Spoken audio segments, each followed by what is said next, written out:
صرف ایک منٹ. کاش مجھے پہلے سے پتا ہوتا. کئی بار یہ خیال ممکن ہے آپ کے بھی ذہن میں آیا ہو, کاش مجھے پہلے سے پتا ہوتا اس شیئرز کے دام اتنے بڑھ جائیں گے, میں خرید کے رکھ لیتا. کاش مجھے پتا ہوتا کہ یہ بلڈر چیٹر ہے اور میرے پیسے لینے کے بعد اپنے خلاف حدیث چلانے لے آئے گا. آج 12 سال سے میرے پیسے اس بلڈر کے پاس نہ پھنسے ہوتے. کاش مجھے پہلے سے پتا ہوتا. کاش مجھے پہلے سے پتا ہوتا کہ یہ ڈالر کے 350 روپے ہونے کی بات غلط ہے, ڈالر نیچے آئے گا. میں اس طریقے سے اپنی ساری جمع جتھا نکال کر وہ ڈالر خرید کے نہ رکھتا کہ آج سمجھ نہیں آ رہا کیا کروں. یہ کاش, پہلی بات تو یہ یاد رکھیے گا کہ لفظ کاش بزرگوں نے کہا ہے کہ یہ کفریہ جملہ ہے. جو ہوا تھا وہ آپ کے مقدر میں تھا. یہ لفظ کاش کا جملہ ادا کر کے ایز اف کہ آپ اپنے رب کائنات کے بارے میں سوچ رہے ہیں کہ جب سے غلط کیا کاش ایسا نہ ہو. آگے کے لیے دعا کر سکتے ہیں, پیچھے جو تھا وہ مشتتی تھی اس کے لیے کچھ. یہ تو ہوئی پہلی بات. دوسری بات یہ ہے کہ یہ سوچنا کہ پہلے سے معلوم ہو جائے, یہ تو وجود کائنات کی نفی ہے. یہ کائنات اس لیے بنائی گئی, ہمیں اس لیے یہاں بنانے کو بھیجا گیا خلیفہ اپنا, تاکہ ہم یہاں پہ خدا کی نعمتوں کا شکر ادا کریں, خدا کی آزمائشوں کو صبر کریں, اور اسی کا ہمیں جواب دینا ہے کہ اب کس طریقے سے ہم نے زندگی گزاری تھی. اگر ہمیں پہلے سے معلوم ہو جائے گا تو ہم اس پروسیس سے کیسے گزریں گے جس میں ہمارے اوپر آزمائشیں بھی آئیں گی اور نعمتیں بھی آئیں گی. دیکھیے اللہ تعالیٰ دے کے آزماتا ہے, نہ دے کے آزماتا ہے, اب دینے کے بعد لے کے آزماتا ہے. اگر مستقبل کی خبر ہو جائے ہمیں تو شاید یہ سارا نظام درہم برہم ہے. جس شخص کے مقدر کے بارے میں لکھا گیا تھا کہ یہ شخص ریل کے ایک حادثے میں مرے گا, وہ ساری عمر ریل میں نہیں بیٹھے گا. پورا جو نظام تھا وہ ختم ہو گیا. کیوں؟ اس لیے کہ ایک آدمی کو پہلے سے معلوم ہو گیا کہ مستقبل کیا ہونے والا ہے, اس نے پیش بندیاں کر لی. بھئی یہ تو ممکن نہیں ہے, یہ تو ممکن نہیں ہے. جو مقدر میں لکھا ہے وہ تو ہونا ہے. یہ کاش کہاں سے آ گئی, یہ مستقبل کی خواہش کہاں سے آ گئی. اچھا, پھر ضروری بھی نہیں ہے کہ اگر آپ کو مستقبل کے بارے میں معلوم ہو جائے تو آپ جو فیصلے کریں گے وہ درست ہوں گے, وہ غلط بھی تو ہو سکتے ہیں. کہتے ہیں کسی کے قبضے میں ایک موکل آ گیا اور موکل نے کہا کہ مانگ کیا مانگتا ہے, جب ساری باتیں پوری نہ ہو سکی تو شخص نے کہا کہ وہ یہ کیا کر دے, تو 1 مہینے بعد کیا بار پہلے پڑھوا دیا کر. موکل نے کہا ہاں یہ کام ہو جائے گا. نتیجہ یہ ہوا کہ اس کو روزانہ تھوڑی دیر کے لیے 1 مہینے بعد کیا مانگتا تھا. ایک دن اس نے اس اخبار میں خبر پڑھی کہ جو ملک کی سب سے بڑی لاٹری تھی اس کے قراندادی ہو گئی ہے اور اس نمبر کے ٹکٹ نے انعام حاصل کیا ہے. یہ ٹکٹ کس کے پاس ہے, اس کی تلاش جاری ہے. پھر اس میں اس دکاندار کے بھی انٹرویو آئے تھے جس کے پاس وہ سیریز آئی تھی. اس نے کہا تھا میں اس شخص کو پہلی نظر پہچان جاؤں گا, کیونکہ جب وہ میرے پاس آیا تھا ٹکٹ خریدنے کے لیے اس کے پاس بہت سارے نمبر تھے, اور اس سے کہیں میرے لکی نمبر ہے, اس میں سے اگر کوئی نمبر ہوا تو میں اس کو تمہیں سنگھ نام پہ ٹکٹ خرید لوں گا. اور اتفاق کی بات ہے یہ اس دن ٹکٹ خریدی, اس میں سے وہ نمبر بھی شامل.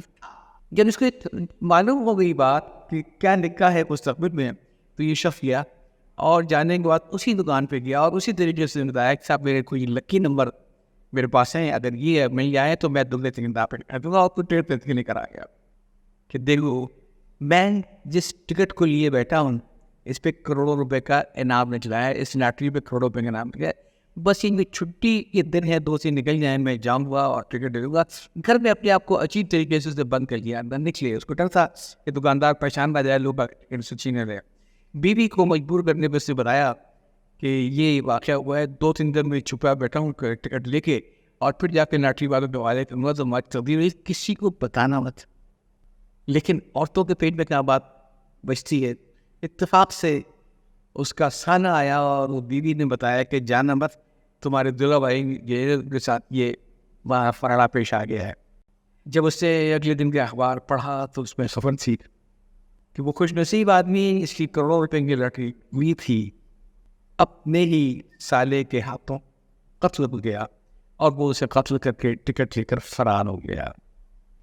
ابھی وہی مستقبل کا اسوان پڑھ ہی رہا تھا کہ دروازہ کھلا, اس کا سالہ کمرے میں داخل ہوا اور سالے نے ہاتھ میں ایک پستول تھی.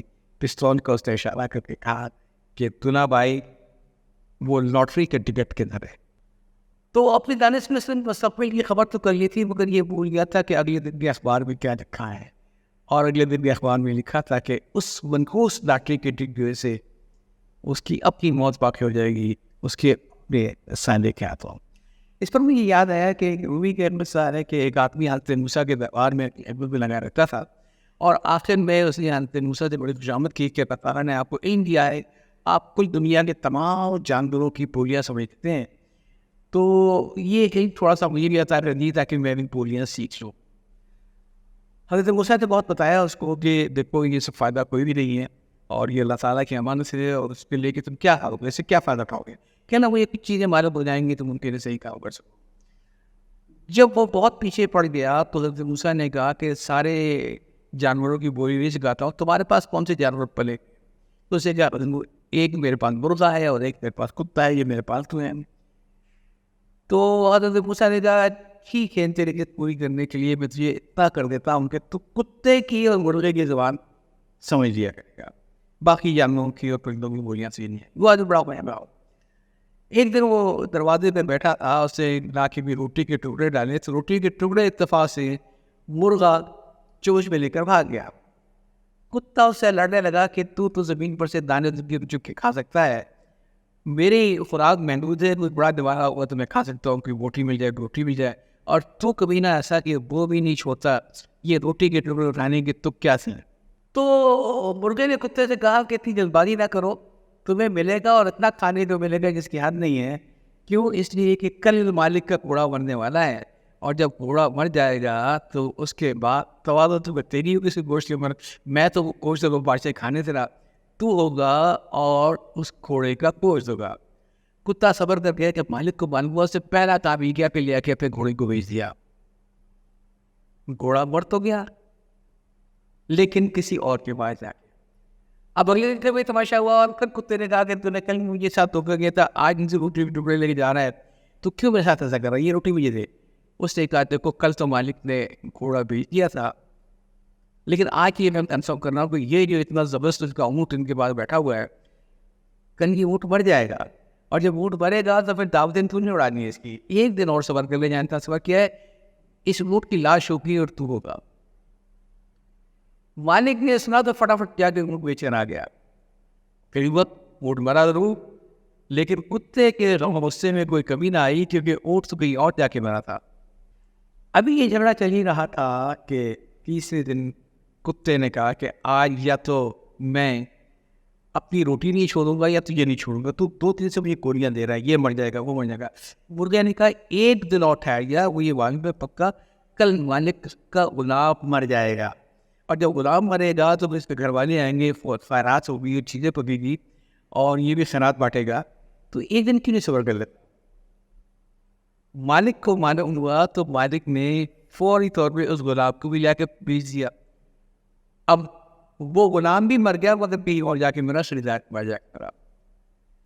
کتے کا غصے سے گناہ ہار کہنے اب تو کچھ ہوئے نہ ہو لیکن میں تجھے نہیں چھوڑوں گا. تو نے مجھے 3 دفعہ دھوکہ دیا، گھوڑا مر جائے گا، اونٹ مر جائے گا، غلام مر جائے گا. اور مرغے نے کہا میرا کیا قصور ہے.